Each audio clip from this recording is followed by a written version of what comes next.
ঢাকার একটি মসজিদে আসরের নামাজ শেষ করার পর ইমাম সাহেব জানালেন, জানাজার নামাজ আছে, সবাই যেন একটু অপেক্ষা করি। হাদিসে আবার জানাজার নামাজ পড়তে উৎসাহিত করা হয়েছে।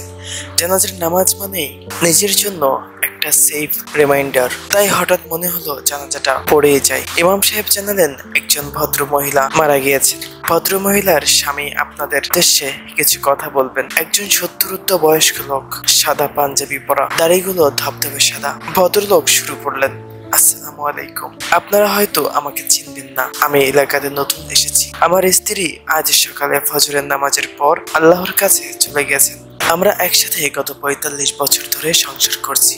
একটা ছোট্ট সরকারি চাকরি দিয়ে আমি সংসার জীবন শুরু করেছিলাম। সারা জীবন চেষ্টা করেছি সৎ থাকার জন্য। আল্লাহর কসমকে বলতে পারি, জীবনে কোনদিন 1 টাকা অসৎ ভাবে আয় করিনি। সৎ থাকার কারণে আয়ও ছিল খুব সামান্য। আমাদের 3 ছেলে এবং 2 মেয়ে ছিল। গ্রামের বাড়িতে বাবা মাকেও কিছু টাকা পাঠাতে হতো। কখনো কখনো মাস শেষ হওয়ার আগেই আমার বেতনের টাকা ফুরিয়ে যেত। আমার সহকর্মীদের মধ্যে আমি সবচেয়ে গরিব ছিলাম, কিন্তু আমার স্ত্রীর কারণে আমি এটা কখনো উপলব্ধি করতে পারিনি। উনি যে কিভাবে সবকিছু ম্যানেজ করতেন একমাত্র উনিই ভালো জানেন। আমার সাধ্যের বাইরে জীবনে কখনো কোনোদিন উনি কিছু দাবি করেননি। জীবনে কখনো আমাকে এটা বলেননি যে আপনি আমাকে এটা দিলেন না, ওইটা দিলেন না। কখনো আমাকে আমার সামর্থ্য নিয়ে কষ্ট দিয়ে উনি কোনো কথা বলেননি। আজীবন ওনাকে শুধু সন্তুষ্টই দেখেছি।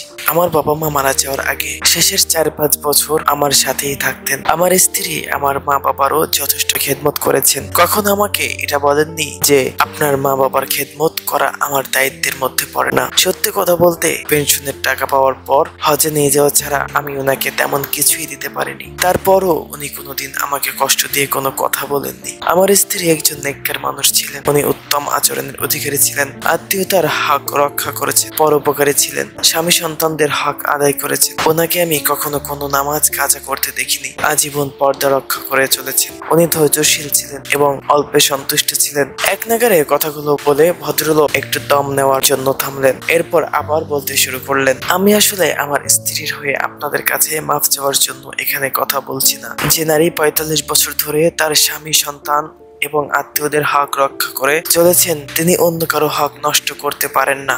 একজন জান্নাতে নারীর মধ্যে যা যা বৈশিষ্ট্য থাকা প্রয়োজন তার সবই আমার স্ত্রীর মাঝে ছিল। ইনশাআল্লাহ আল্লাহ ওনাকে জান্নাত নসিব করবেন। আমি নিজেই জান্নাতে যেতে পারবো কিনা আমি জানি না। আপনারা শুধু এই দোয়া করবেন আমি যেন আমার স্ত্রীর সাথে জান্নাতে একত্রিত হতে পারি। আর আপনারা সাক্ষী থাকেন আমি আমার স্ত্রীর উপর পুরোপুরি সন্তুষ্ট। আল্লাহ যেন ওনাকে মাফ করে দেন। পুরো মসজিদ ভর্তি মুসল্লি একসঙ্গে বলে উঠলো আমিন। সাধারণত জানাজার নামাজের আগে মৃতের লোকজন সর্বোচ্চ 30 সেকেন্ড থেকে 1 মিনিটের বক্তব্য দেন। এই ভদ্রলোক টানা 4-5 মিনিট তার স্ত্রীর সম্পর্কে বললেন। কোন মুসল্লি এতটুকু বিরক্ত প্রকাশ করলেন না।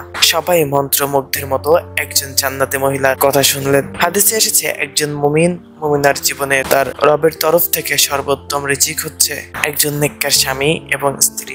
মসজিদ থেকে বের হলাম একটা অপূর্ব ভালো লাগা নিয়ে। সুখী মানুষদের কথা শোনার মধ্যে একটা সুখ আছে। আল্লাহ সুবহানাহু ওয়া তাআলা আমাদের সকলকে বুঝার তৌফিক দান করুক, আমিন।